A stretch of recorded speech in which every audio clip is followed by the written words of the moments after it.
Hi, and welcome back to the Turning 30 podcast, a place where we talk about what it's really like to be in your 30s. I'm your host, life coach Emma Wilson, and I'm here today to help you feel better, get unstuck, and find an aligned relationship in your 30s. Today's is a solo episode, and I want to talk to you all about the link between consciously and purposefully building your next chapter and finding a relationship. I've been thinking a lot about how dating advice can be quite exhausting. And if you're single and you're listening to this, you're probably nodding along because I am sure that you have been bombarded with all different things to do. You know, there are so many courses out there. There are so many people who are telling you, just do this, just do that. And truly, the best thing that you can do if you are single and you would like to start a relationship is to work on yourself. And that is actually what worked for me. And it's worked for every single client that I have worked with who has ended up finding a relationship, because it always comes down to this one thing: living an aligned life. And in order to live an aligned life, you have to be proactive. You have to make bold and aligned decisions in order to get there. And I know I use that word aligned a lot, but what I mean by that word is really understanding what's important to you, really understanding how you want to live your life, what lights you up. So I really want to encourage you that if you are a single woman, you are feeling the sense of stuckness, you really want to find love, but you also want to thrive at the same time. You don't want to sacrifice being yourself, being who you truly are, being the most authentic version of yourself in order to make yourself lovable.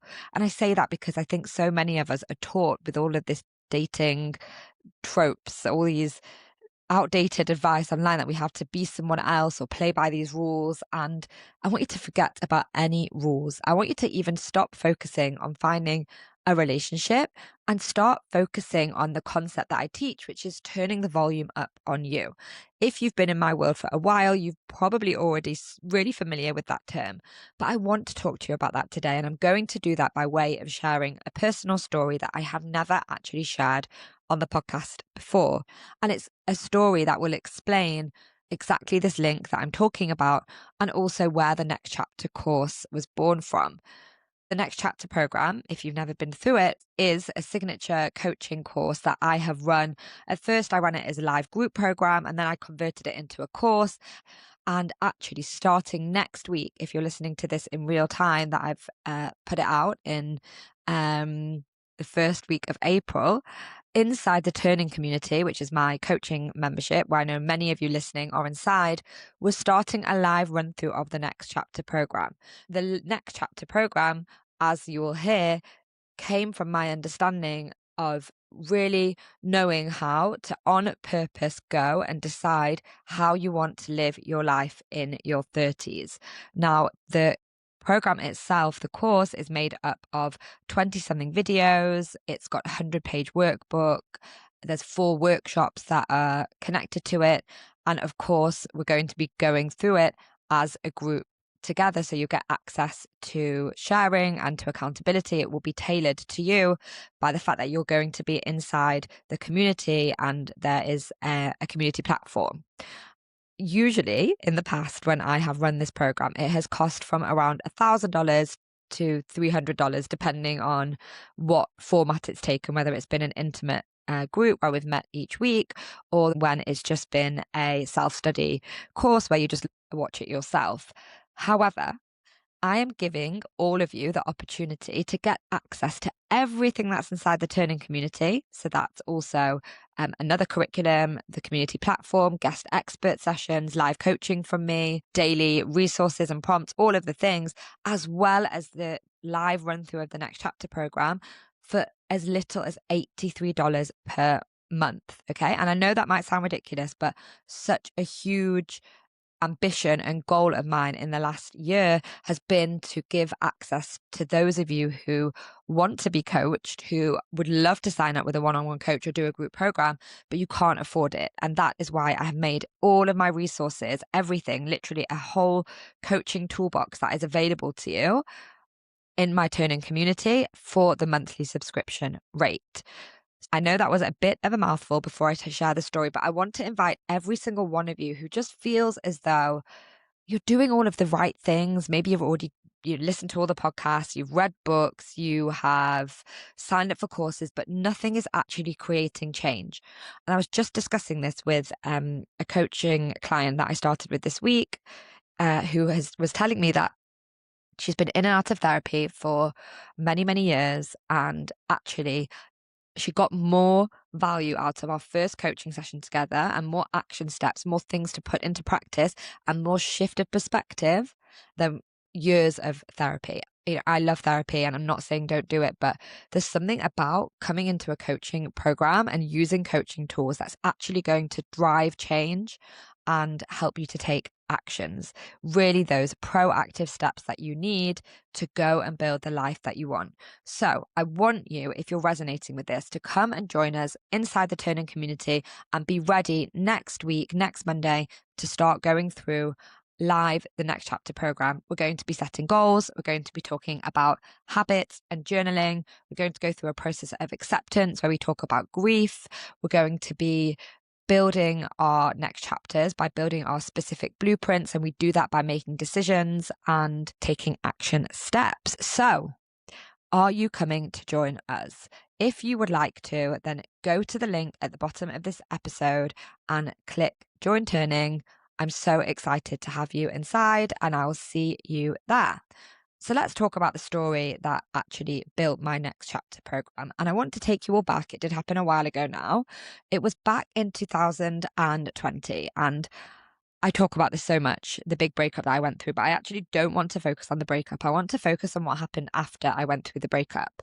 The breakup happened and I unexpectedly, in the middle of the pandemic, had to find a new apartment, and I had to almost like just build my life up from scratch. Literally everything changed in the blink of an eye. It was almost like 1 week, everything seemed very safe, secure, stable. Everything was going according to plan. And the week after the breakup happened, I lost my job. I was still coaching at this time, but my coaching business was very much in its baby phase. I had just started. I had a few clients here and there. It was really a side hustle. And within one foul swoop, I went from being in a relationship where I thought I was going to be married and have children within the next years, and in a stable job where I was making okay money. It was a means to an end job because I was trying to build my coaching business. However, it was very stable and secure, to all of a sudden being unemployed, single. It was very, very stressful time. And those first few months, I just felt like it was the hugest reckoning. And I spent around 3 months just grieving and doing all the logistics that you have to do when you go through a really big breakup and you've been living together for 3 years. We had to split all of the things. I had to find a new apartment. I had to sign a new rent and give a huge deposit, even though I had just lost my job. I had no money coming in from anywhere. I had no savings. And funnily enough, I thought I was trying to date during this time because I was very much like tunnel vision. I just want to get into another relationship. My old relationship is finished. I'm ready for the next thing. And honestly, I can look back and laugh because as much as I wanted to be in a relationship, there was just no way in this world that I was going to be able to start a relationship with everything that I had gone through. So that's the context and the recap. I know many of you have heard that part of the story before. So the next part of the story happens. It was the beginning of September 2020. I have just moved into my new apartment and an opportunity came up for some travel, which at the time, because the skies had been closed for a good 6 months at that point, it wasn't an option to go traveling, to go on holiday. And the skies opened up and it was possible that you could fly. So a few friends, and I actually also invited my sister, we looked into the option of hiring a villa in Greece, on a Greek island.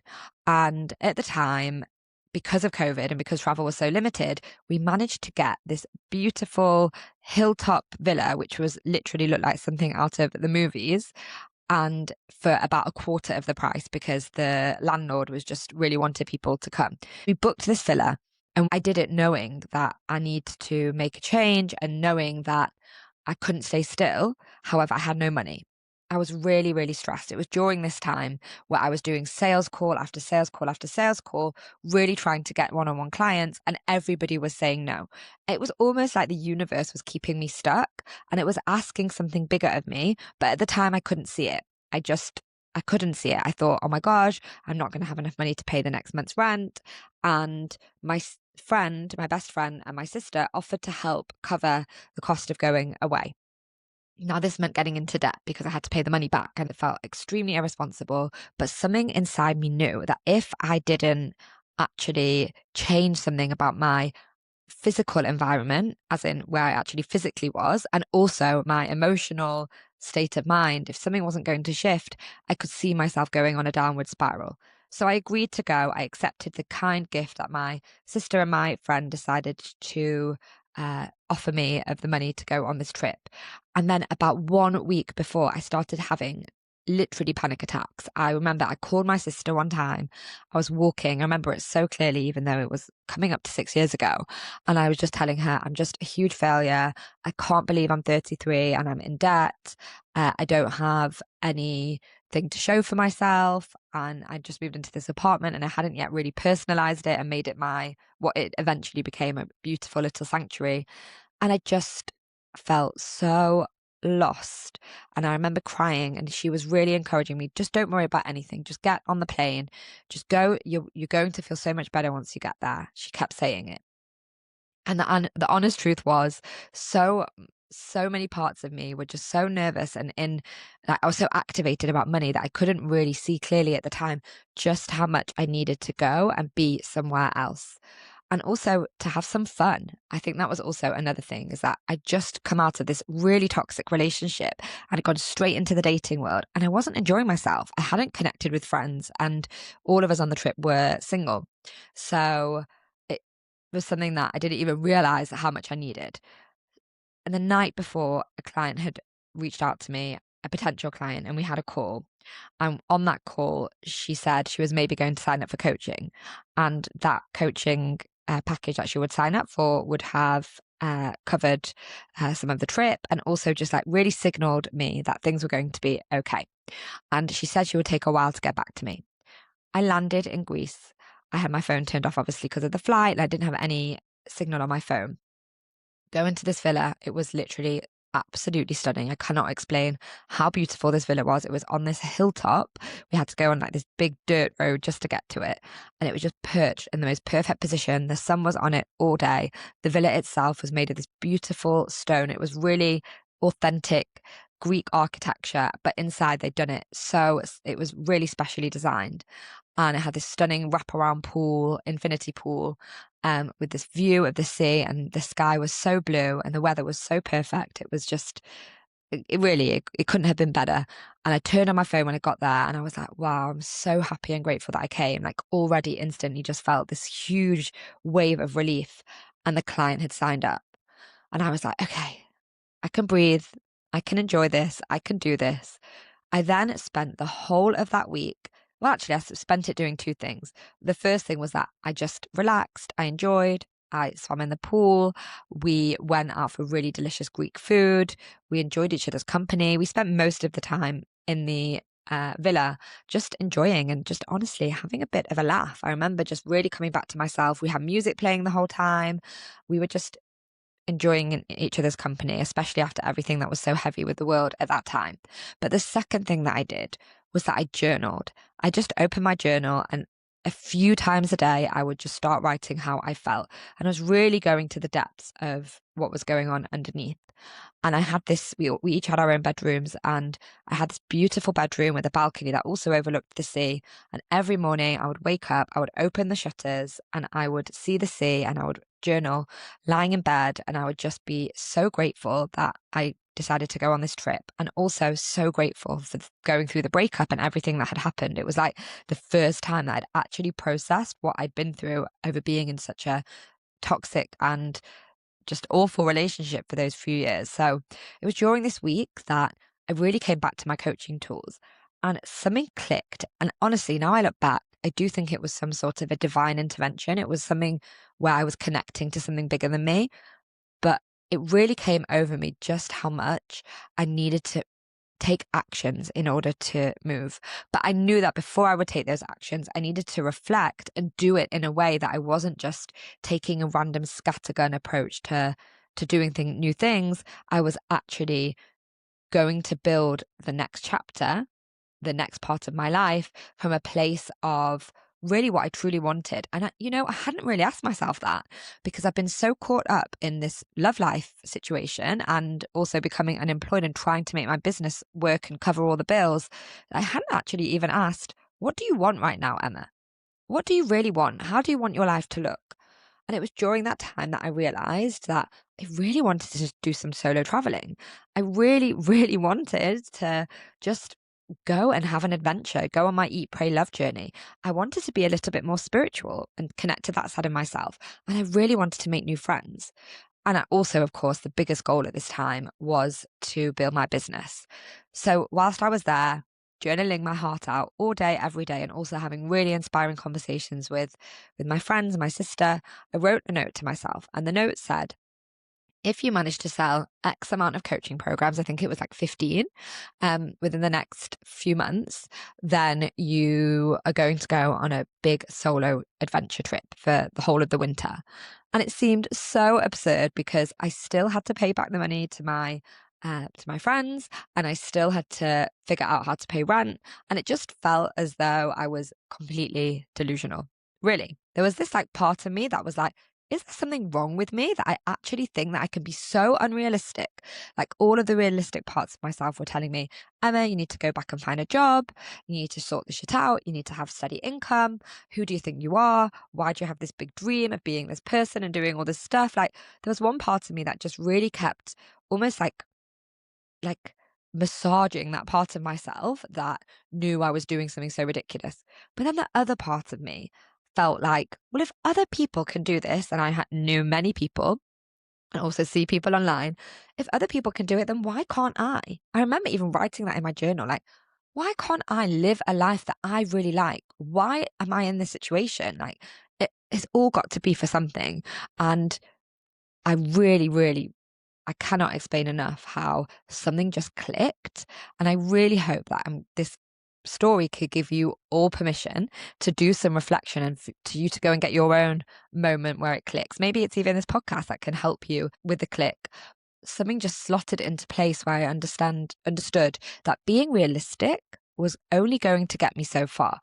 I know the cool kids call it delulu, but yeah, being a bit delusional, being a bit, bold and brave and courageous and expansive and dreaming really big, I just had this feeling deep inside that that's the only way that I'm going to grow as a person and actually live the life that I was destined for. And I also just wanted to prove myself wrong in a way, especially because of all the hardship of the last few months. So journaling. I was reflecting. It felt really uncomfortable. And I then went on a plane back to Manchester to visit my family. And it was during this time where I was having some conversations. And it was funny because I spoke to my family about it. And they were also trying to encourage me to go and get a job. They were worried about me, not in a way of pressure, but more in a way of, do the realistic thing. But during this time, I just stayed so strong in my own thoughts and my own ability to stay grounded into the fact that I knew what I really wanted.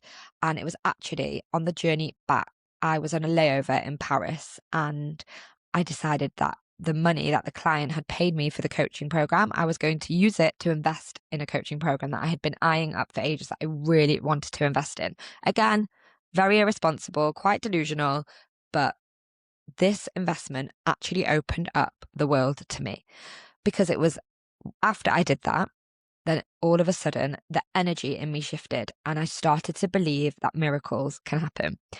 I went back home, and from that week onwards, I signed at least one client every single week for the next 12 weeks. And I hit that goal, like I said, of selling whatever the amount was, I can't remember the goal, and making enough money, not only to cover rent, but also to hire in my business, to start amazing new projects that I was working on. I didn't have to worry anymore about my not having a salary because I was earning so much more than I even earned at my startup job. And I booked that plane ticket to Costa Rica. And that trip to Costa Rica also set off in motion so many different incredible insights, expansions, and a path for me that I now know led me to where I am today. It was only 2 years to the week from that decision of being in that hilltop villa in Siphnos in Greece. That's the island we went to. It was called Siphnos. Very highly recommend it. It was 2 years from that decision to just think bigger, be more delusional, and to build a life that I love, that I actually met my now husband. That was when, exactly in September, 3.5 years later, I was already with my son, Lenny. And I'm getting emotional as I'm speaking about this because imagine if I wouldn't have dreamt big. Imagine if I wouldn't have given myself that permission to live a life that was better than the one that I was living before. Imagine if I just would never have even gone on that trip, if I would have cried to my sister and cancelled and said, I need to just stay here and sort my stuff out. I'm not being realistic, I'm being irresponsible. Sometimes we have to do the things that our heart is calling us to do, even when it makes no logical sense, even when it feels really fucking scary. And I am so grateful to the past version of Emma that didn't just accept my conditioning. It didn't just accept what society said I should do. And all of that next year, when I came back from Costa Rica, I designed the next chapter. That first year, I had like 30 women going through my coaching program, and I saw all the patterns that each of them were struggling with, and of course my lived experience. So then I decided to put it all into a coaching course where I could basically teach everybody all of the things that I was teaching in every single one-on-one session. And that is the way that next chapter was born. So it comes from understanding and knowing that in order to really build a life that you love and feels like you and not what your parents want for you or what your siblings are doing or what all of your friends are doing, it is the thing that you want to do. And this is going to take you to where you can meet your future partner.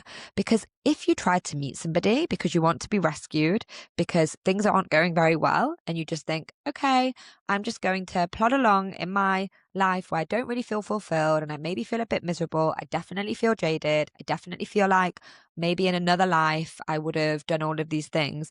Then the partner that you're going to seek is going to be a reflection of that energy.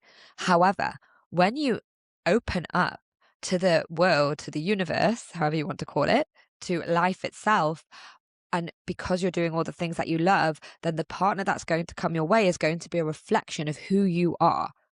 And I look at Ellie and who he is and his values and morals and the things that he loves to do, and I see just how much my energy that had shifted during those 2 years are a match for that.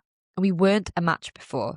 So if you take anything from this episode today, it's that stop looking for love from a place where you don't like your life and start liking your life, not to find love, but because you actually want to like your life, and then know that love will eventually come afterwards. And I don't believe that you have to be fully healed to find love. I definitely wasn't. I was still on such a journey with myself, but there was definitely some things that had to shift before I was able to let the relationship in. I look back now and I am so proud of the next chapter that I created at that time. And I still perpetually, I'm going through the same thing now of creating my own next chapter each time a season begins and each time a chapter ends. So if you're feeling like you're in a transitory phase, if you're feeling that you do resonate with that feeling of being stuck, maybe it's because you've been through a breakup within the last months or years. Maybe it's because something with your employment is changing or coming to an end. Maybe you're thinking of doing some solo travel. Maybe you're thinking even of moving city or country. Maybe your friendship groups are changing and you feel like the time is right to actually consciously and purposefully build your next chapter. Then you have to come and join us inside the Turning community this week, because that's when we're going to be running through the exact process that I went through during that year that I've just shared today in the episode. I hope that this story helped some of you and helped you see that sometimes you have to be a bit bold and do things out of your comfort zone and also spend money. But in the end, I promise you, it's going to pay off. So come and get out of your comfort zone with us. We're starting next week, and I'll see everybody on the podcast soon.